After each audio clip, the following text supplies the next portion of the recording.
Hello. This is my friend Jenny Despain, and she's volunteered to let me teach her some diction, so hopefully I don't let her down. First I was going to ask, do you have any of your songs with you, your arias? Yes, for like juries and stuff? Yeah. Yes. Okay. I'm grabbing them. I'm going to have you sing a couple things before I tell you what we're doing. Okay. Grab it. Okay. Okay. Any piece? Let's do an Italian one. They're all Italian. Okay, yeah. Alright. That works. Sorry, I forgot they only do Italian. It's called Star Vicino. Do you need a starting pitch? Yes. How much of it do you want me to sing? I'll just let you know. If you want to stand, you can. Oh, thank you.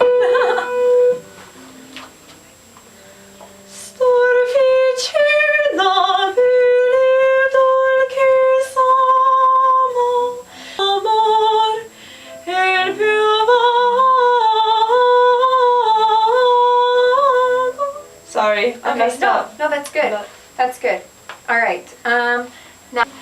Thank you for singing that. Lovely job. Oh, thanks. Okay, now I want you to sing, if you would, please, Joy to the World. And just the second verse. Okay. Oh. Let's start in whistle tones. Rejoice, rejoice when Jesus reigns. Repeat the sounding joy. Thank you. So nice. Okay, today we're going to talk about diction. Do you know what diction is? Yes. Okay, tell me. In front of your mouth, I think, to just enunciate the words while you still have that underlying Okay. flow going on. Okay. Yeah, diction, at least the classes, we take them to help us learn how to speak different languages. Mm-hmm. So there's 3 imperatives of diction, at least in English. The first imperative is to prolong, purify, and beautify vowels. And you do that by putting the tip of the tongue touching your teeth and raising your soft palate and lowering your larynx. Then the second imperative is to communicate with clear, correct consonants. And the third is paying attention to text stress, so what's important with text. But today, I'm not focusing so much on the imperatives, but we will tie in the first imperative, which is beautifying our vowels. Mm-hmm. I'm talking about R's today. Okay. So, diction R's. We'll start with English. Okay, with R's, if an R is followed by a consonant sound, that is a bad marker. Then we drop the R. So consonant sound, not necessarily a consonant. Then we drop the R. And the second one I would say is R plus a vowel sound of the R. Like flip as in like roll it? It's kind of like a short roll, a short trill. Like a flip is ara. So an example of when we would flip the R would be glory, glory, instead of glory. And that brings us to, okay, so there is the 3 kinds of R's. There's flipped, trilled, and retroflex R. There are 3 kinds of R's. Flipped is what we just did, ara, glory, Christ. Trilled is, it's used in English too, but more common in Italian. Mm-hmm. Yeah, in Spanish too. Yes. Yeah. Retroflex makes me, I could say as an example, like country,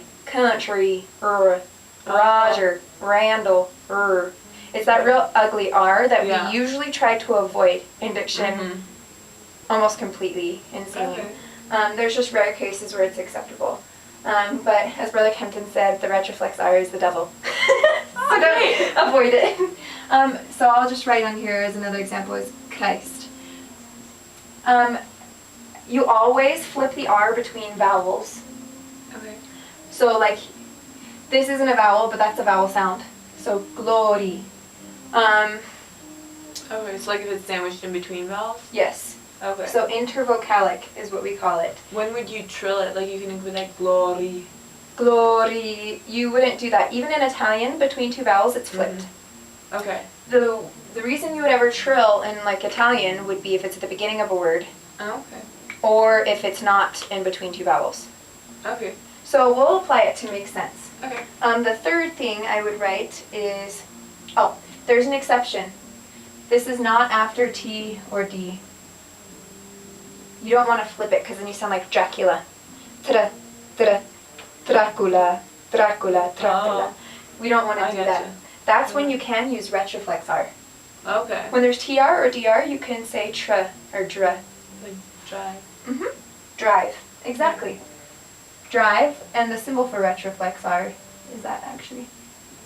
But you can use retroflex R in this case.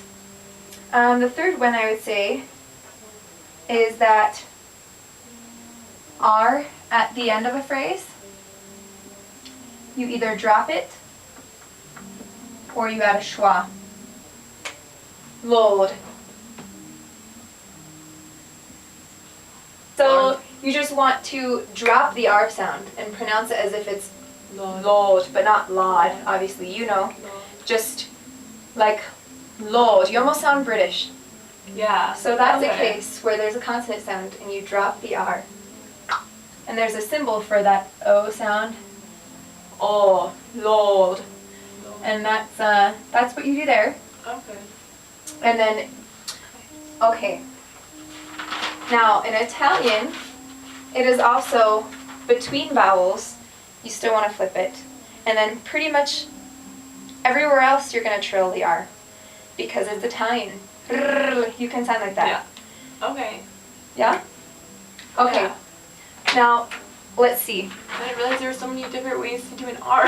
Yeah, well, you did. Because you just Yeah. did some of them naturally. I did. I think it's just like inquire. You're just like, oh, okay, Yeah. But then it's like when you like start writing it out, I'm like, Oh. yeah, Yeah. that's kind of Trill, flip, and retroflex. And Yeah. You don't want to do that one often. Yeah. And I was always confused, like, where do I twirl it? Like, 'cause some people like there's like and Yeah. stuff, and I'm like, I can't do that here. Why can't No. I not do that here? And it's just like, Perfect. No, I'm Yeah. glad you're gonna learn something. Yay, Yeah. this is so good. Yeah. I'll learn too.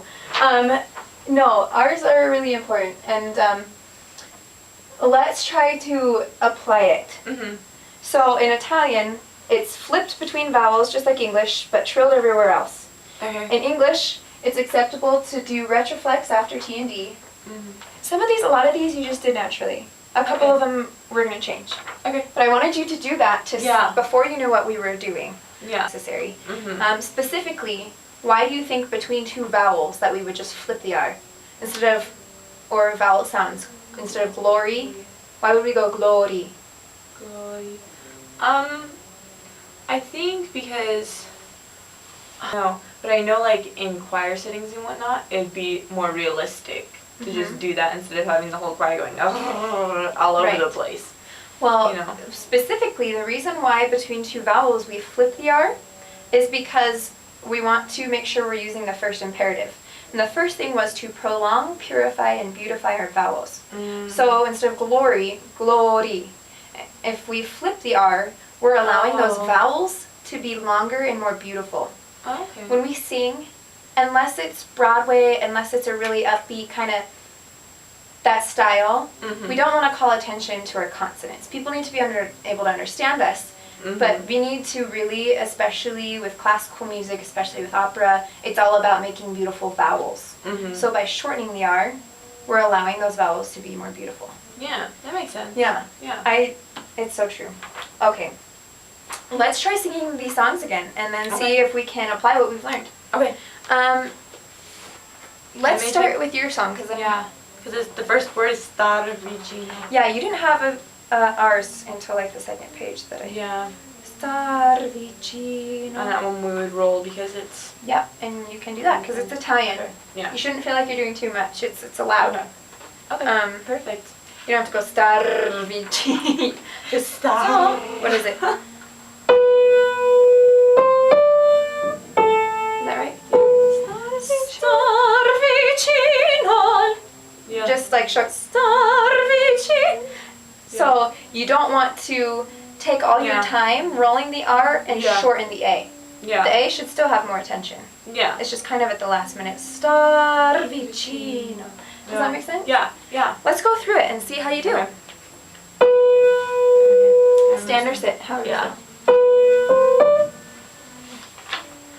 Star vicino al virgol che s'ama, sta lontano dal ben che si brama.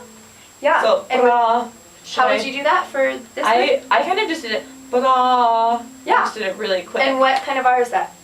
That's just the one right after the consonant, the flipped one. Yes, that's a flipped R. Brahma. Perfect. Okay. And is that where we stopped I think so. the first time? Yeah. Yeah. No, so Oh. Brahma. That's flipped. You're Yeah. right. And I think the next one is Edamoril. Damoril. It's Edamorel. Rail. Oh yeah. Edamoril. How would you do that? Rail? Or Let's look at the rail? diction. It says